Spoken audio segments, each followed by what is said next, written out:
Dear students, जैसा कि पिछले कुछ वीडियो में हम लोगों ने देखा कि प्रारंभ में सबसे पहले हम लोग ग्रामर शुरू किए। तो ग्रामर में चूंकि पहला जो क्वेश्चन आता है वो नरेशन से आता है, उधर हम लोगों ने असर्टिव, इंट्रोगेटिव और इंपरेटिव सेंटेंस के चेंज को देखा। पुनः इसके पहले हम लोग चूंकि फर्स्ट ईयर में ऑलरेडी कुछ ग्रामर के टॉपिक्स पढ़ चुके हैं। चूंकि ग्रामर एक ऐसा टॉपिक है, फर्स्ट ईयर सेकेंड ईयर वो लगभग एक ही सा रहता है, सेम ही रहता है। कुछ परिवर्तन क्वेश्चंस के रूप में हो सकते हैं, उनका आकार प्रकार थोड़ा बड़ा हो सकता है या सेंटेंसेस बढ़ सकते हैं, लेकिन सब कुछ मिला जुला करके जो फंडामेंटल चीजें वो सेम होती है। लेकिन जो प्रोज पोएट्री और शॉर्ट स्टोरी है या और भी जो चीजें हैं वो बिल्कुल अलग हट करके होती है। क्वेश्चन का पैटर्न वही होता है लेकिन लेसन्स अलग अलग होते हैं।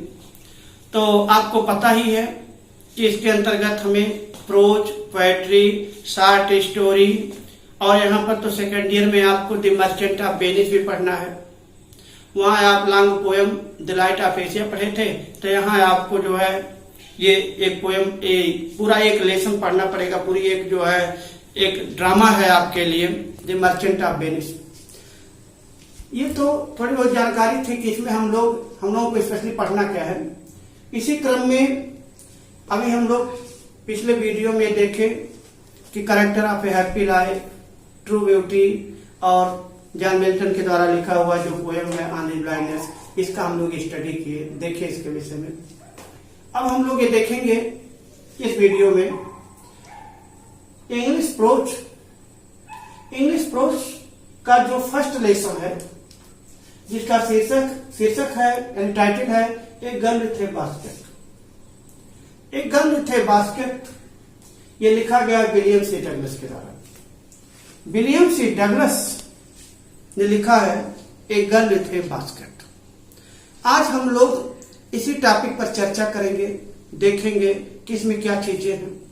तो आप जानते हो कि जो प्रोज के लेसन्स होते हैं इसमें से आपको एक्सप्लेनेशन लिखना पड़ता है, फिर आपको शॉर्ट आंसर टाइप क्वेश्चन देना रहता है। तो जब कोई भी लेसन पूर्ण रूप से आप जानोगे, आपकी समझ में आएगा, तभी आप उसको एक्सप्लेन कर पाओगे। व्याख्या तब हो पाता है जब वो लाइनों को हम समझ करके ये समझ सकें, पढ़ करके जान सकें कि इसका टाइटल क्या है, यानी किसके अंतर्गत ये आया है, इसका शीर्षक क्या है, इसके राइटर कौन है। तो ऐसे कंडीशन में आज हम लोग सबसे पहले इस वीडियो में देखेंगे कि a girl with A basket जो विलियम सी डगलस के द्वारा लिखा गया है, इसका मूल रूप से सारांश क्या है। सबसे पहले एक बार हम लोग इसकी स्टोरी समझ लें, इसे ये देख लें कि वास्तव में विलियम सी डगलस ने इसके अंतर्गत लिखा क्या है, क्या क्या चीजें इसके अंतर्गत आई हैं। पहले एक बार हिंदी में इसको समराइज कर लिया जाए, उसके बाद तब बुक के माध्यम से पुनः हम लोग देखेंगे कि ये वीडियो या ये लेसन जो है किस तरीके से आगे बढ़ा है। तो स्टूडेंट्स, इसी क्रम में आज हम आप लोगों को बताएंगे a girl with A basket, जो कि आपके प्रोज का पहला लेसन है। जैसे ही आप अपने इंग्लिश प्रोज का जब बुक उलटते होंगे, जैसे ही खोलते होंगे, तो आपको सबसे पहले प्रोज के लेसन मिले होंगे, फिर पोएट्री, फिर short story, the merchant of Venice और उधर फिर ग्रामर के लेसन। तो यहाँ हम लोग ये देखेंगे कि प्रोज का जो पहला लेसन है a girl with A basket, यानी टोकरी वाली लड़की या टोकरी के साथ लड़की। तो मतलब क्या है, ये टोकरी वाली लड़की से मतलब क्या है, ये शीर्षक क्या है, क्या घटना है, ये विलियम सी डगलस को कहाँ ऐसी घटना देखने को मिली, कहाँ वो ऐसा सीन देखा जिसके कारण ये टॉपिक उसे लिखना पड़ा। तो ऐसे स्थिति में आज हम लोग पहले लेसन का सारांश देखेंगे, जिसका शीर्षक है, टाइटल है a girl with A basket. तो आशा है कि हम लोग बुक के माध्यम से देखें, जिससे स्टेप टू स्टेप उसका हम लोग सारांश समझ सकें। तो सबसे पहले हम आपको बताना चाहेंगे, इसके पहले कि हम लेसन शुरू करें, थोड़ा बहुत जानकारी हमें पहले विलियम सी डगलस के विषय में होना चाहिए। विलियम सी डगलस कौन था, ये भारत कब आया, तो इसको जानने के लिए हम आपको बताते हैं कि William C Douglas was a जज of the supreme court of America, यानी ये जो लेखक है अमेरिकन सुप्रीम कोर्ट का जज था। इन 1950 यानी लेखक जो है 1950 में विजिटेड इंडिया, यानी कब लेखक जो है भारत में या भारत को देखने के लिए 1950 में आया था। और अपने यात्रा के दौरान इस लेसन में बताया गया है कि इस तरीके से वो दिल्ली से यानी न्यू दिल्ली से रानीखेत की तरफ जा रहा था, जो एक पहाड़ी स्टेशन है, हिमालय पर स्थित है, हिमालयवर्ती क्षेत्र में स्थित है। तो रास्ते में क्या घटना घटती है, क्या चीज उसे महसूस होता है, तो ऐसी स्थिति में आज हम लोग ये देखेंगे। तो पहले हम लोग ये पता करते हैं, समझने का प्रयास करते हैं कि इस लेसन में बताया गया कि लेखक कहता है कि मैं नई दिल्ली से हिमालयवर्ती क्षेत्र की ओर जा चुका था। चूंकि लेखक ये बता रहा है कि वो बरेली तक ट्रेन से गया, फिर कार से रानीखेत तक की यात्रा किया। रानीखेत वो जगह है जहां पुरानी सेना की एक छावनी बनी हुई थी और ऐसी पहाड़ी जगह है कि जहां पर ट्रेन भी बहुत स्लो चलती थी। और ऐसे स्थिति में हर जगह जहां जहां भी ट्रेन रुकती थी उस क्षेत्र में लेखक तुरंत अपने कंपार्टमेंट से बाहर आता था और लोगों से बातचीत करने लगता था। तो समस्या ये रहती थी कि लेखक के सामने बातचीत में एक समस्या आ जाती थी कि चूंकि उसे इंडिया में लोगों से बातचीत करना था, समझना था कि यहाँ पर क्या चीजें हैं क्या नहीं है। तो इसको जानने के लिए अब चूंकि लेखक इंग्लिश जानता था और बाकी लोगों में अधिकांश लोग केवल हिंदी जानते थे, तो ये समस्या उसके सामने रहती थी कि आखिर वो उस चीज को यानी कैसे कन्वर्सेशन करे, कैसे वार्तालाप करे। तो काफी परिश्रम से, काफी मशक्कत करना पड़ता था लेखक को कि वो कोई ऐसे व्यक्ति को तलाशे जो इंग्लिश बोल सके या समझ सके। इसके लिए लेखक लगभग 3-4 लोगों से बात करता था, तब जाकर के कोई एक ऐसा मिलता था जो इंग्लिश बोलता था। तब लेखक उससे तमाम टॉपिक पर, जैसे जो ऑफिशियल एटीट्यूड्स होते थे, न्यूज़पेपर की जो मुख्य हेडिंग होती थी, या जो भी घटनाएं घट रही हैं, जो तात्कालिक करंट है, ये जो मतलब मैटर रहता था, इस पर वो बातचीत करता था। तो ऐसी स्थिति में ये बताया गया कि लेखक बातचीत करने के लिए लोगों से जो है किस तरीके से वार्तालाप के लिए वो व्यक्ति को तलाशता था जो इंग्लिश बोल सके। फिर लेखक उन रास्तों का वर्णन करता है जो, तो इस क्रम में हम लोगों ने देखा कि लेखक को काफी समस्या होती थी उस व्यक्ति को तलाशने में जो इंग्लिश बोल सकता था। और इस प्रकार फिर उन रास्तों का वर्णन किया। रास्ते में जो एक तरफ उत्तर की तरफ जंगलात थे, पूरे जंगल थे, काफी घासें थी, पेड़ पौधे बड़े घने थे, उसमें किस तरीके से मंकीज और टाइगर्स, कोबरास पाए जाते थे, इन तमाम चीजों का लेखक वर्णन किया। फिर उधर गंगा का वर्णन किया जिसके बाढ़ का पानी काफी एरिया में फैला हुआ था और धान के खेत को तमाम काफी नुकसान पहुंचाया था, ऊंचाई तक ढक गया था, यानी बाढ़ आ गया था चारों तरफ। ऐसे बहुत कुछ वर्णन करते हुए कब जा रहा है।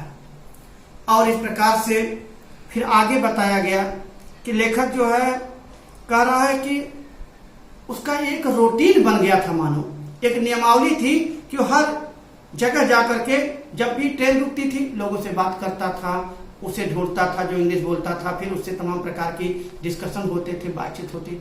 इस तरीके से ये कहा जा सकता है कि लेखक जो है ये कोशिश कर रहा था कि वास्तव में यहाँ के लोगों की मूल नब्ज क्या है उसे टटोलने का प्रयास कर रहा था।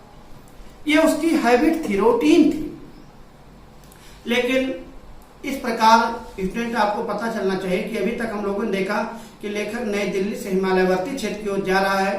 रास्ते में तमाम प्रकार से लोगों से बात करना चाहता था जो इंग्लिश समझ सकते थे, बोल सकते थे। प्लेटफार्म पर सिख, ईसाई, मुस्लिम, हिंदू, मुस्लिम, सिख, ईसाई बहुत से लोग रहते थे और इस प्रकार वो आगे बढ़ता जा रहा है। लेकिन अभी तक ऐसी कोई घटना, अभी ऐसी कोई चीज नहीं महसूस हुआ है, दिखाई पड़ा जिसमें ये शीर्षक बनाया जा सके कि ये गर्ल थे बास्केट। यहीं से ये टॉपिक शुरू होता है, मूल स्टोरी यहीं से बनती है कि एक स्टेशन पर जब लेखक लोगों से बातचीत करने के लिए उतरा तो उसे छोटे छोटे बच्चों का एक समूह चारों ओर से घेर लिया। और वो बच्चे ऐसे थे जो जिनके हाथ में टोकरियां थी, पंखे थे, और वो भी ऐसे थे जो साधारण पैटर्न पर थे, साधारण ये टोकरी और जो बांस और तमाम इन सब कटिंग से बनाई जाती है। ऐसे ही साधारण फैंस और टोकरियां थी। ये सब बच्चे लेखक से चाहते थे कि वो टोकरी और वो पंखे सब खरीद ले, सब कोशिश कर रहे थे।